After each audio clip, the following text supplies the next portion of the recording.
You wake up after 8 hours of sleep, but your body feels heavy. Your mind's slower than it should be. You wonder if it's your job, your diet, or something wrong with you. It's not. It's your mind. Quietly, silently, it's leaking energy. And most people don't even notice it. They think they're tired from life. But life is just the stage. The real battle happens inside. A battle between mental habits you don't see and the strength you're supposed to have. Mental energy is invisible, but it fuels everything. Your focus, your patience, your emotions. When it leaks, you feel it everywhere. In your conversations, in your decisions, in your willpower. Most people blame the outside world. Stoicism teaches a different path. Turn inward first. If you're tired, unfocused, constantly battling yourself, it's because of the habits you carry inside. Habits you never question because they've become invisible. The first hidden enemy, overthinking. You replay conversations long after they end. You invent future scenarios that will never happen. You analyze what he said, what she might mean, what could go wrong. Your mind burns fuel solving problems that don't even exist. Marcus Aurelius warned, "We suffer more in imagination than in reality." Overthinking feels like caution. It's actually fear. It drains energy because it keeps you fighting invisible wars. Overthinking doesn't make you smarter. It makes you paralyzed. You think you're preparing, but you're only exhausting yourself. A Stoic mind understands preparation. It prepares for what matters, not what might happen if 1,000 possibilities collide. You were not made to predict the future. You were made to meet it with calm when it arrives. Every moment spent overthinking is a moment you are absent from your real life. The second hidden enemy, emotional rehearsal. You imagine betrayals that haven't occurred. You prepare for disappointment that hasn't arrived. You arm yourself for arguments that will never come. Every time you do this, you force yourself to suffer twice. Once in the mind, once in life, and often only in the mind. Epictetus said, "It's not what happens to you, but how you react to it that matters." Emotional rehearsal is self-sabotage. You think you're protecting yourself. You're not. You're rehearsing pain. You're strengthening fears that might never come true. Each rehearsal robs you of present energy. Each imagined betrayal costs you real focus. A Stoic doesn't deny emotion. He recognizes its arrival and chooses whether to feed it or free it. Worrying about what might happen doesn't make you stronger. It makes you smaller. The battle isn't out there. It's inside. The third hidden enemy, comparison. You scroll, you watch, you measure. Their success becomes your failure. Their happiness becomes your resentment. You see their best moments and compare them to your worst days. And you lose. Every single time. Not because you're inadequate, but because you're fighting a battle no one else even knows you're in. Comparison steals joy because it moves your focus from growth to judgment. Seneca said, "We suffer more often in imagination than in reality." Comparison is imagination's cruelest trick. It convinces you that someone else's highlight reel is proof you are falling behind. But there's no race, no clock, no finish line. You are on a path that no one else can walk. Their victories don't diminish yours. Their speed doesn't dictate your value. You are not late. You are right on time. Overthinking, emotional rehearsal, comparison. They don't scream when they attack. They whisper. They feel normal. They sneak into your mind and drain your strength by small degrees, until one day you wake up exhausted, and you don't even know why. But now you do. Awareness is the first step.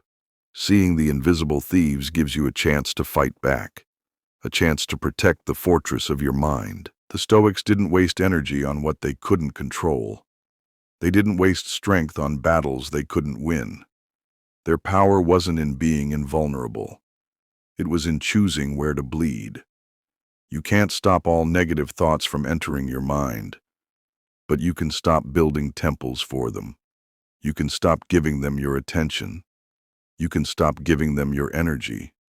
Focus is your shield. Protecting your mind starts with small decisions. When the thought comes, pause. Don't react. Question it. Is this thought helping me or hurting me? If it's hurting you, let it go. No argument, no drama. Just release. Your peace is more important than winning a debate with yourself.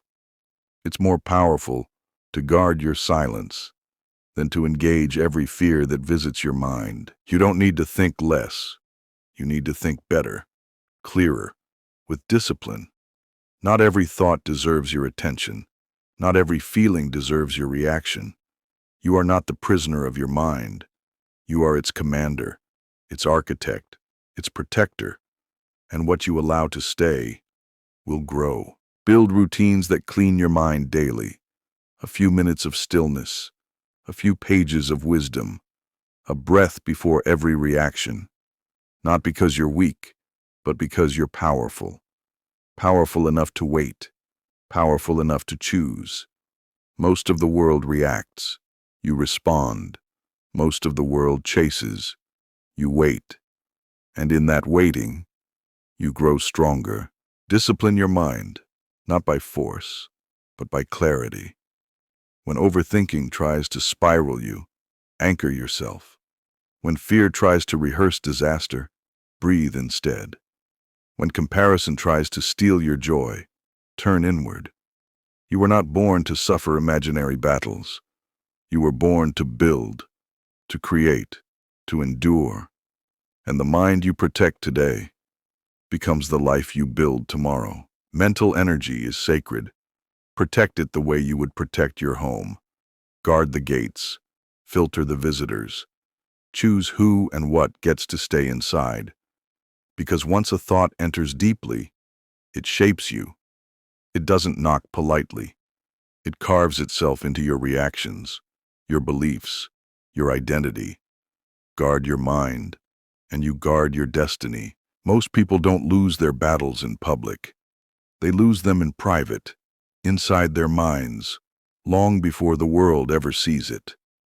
It's not the loud fears that defeat you. It's the small, quiet doubts you feed every day. Starve them. Ignore them. Let them die from lack of attention. The mind you water will be the mind you live inside. Choose carefully. Strength isn't loud. It's not angry. It doesn't shout in defense. Strength is silent. It smiles at chaos. It shrugs at insults. It watches storms and stays rooted. You don't have to win every argument. You don't have to correct every misunderstanding. You don't have to explain yourself to people who aren't willing to listen. You just have to stay standing. Every time you resist overthinking, you win. Every time you let go of emotional rehearsal, you win. Every time you silence comparison, you win. Small victories, invisible to others, but massive in your own soul. Build your mind one silent victory at a time, until one day, your presence will feel different. Not because you fought louder, but because you fought smarter.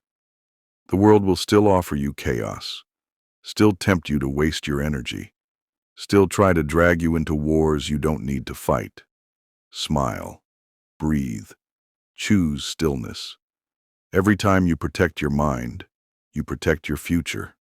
Every time you refuse to engage unnecessary battles, you gain unseen strength. And that strength becomes unshakable over time. You don't need more energy. You need fewer leaks. You don't need more motivation. You need less noise. Protect your mind, and energy will return. Protect your mind, and peace will return. Protect your mind, and strength will return. Because a stoic mind is not born, it's built. And today, you are building yours.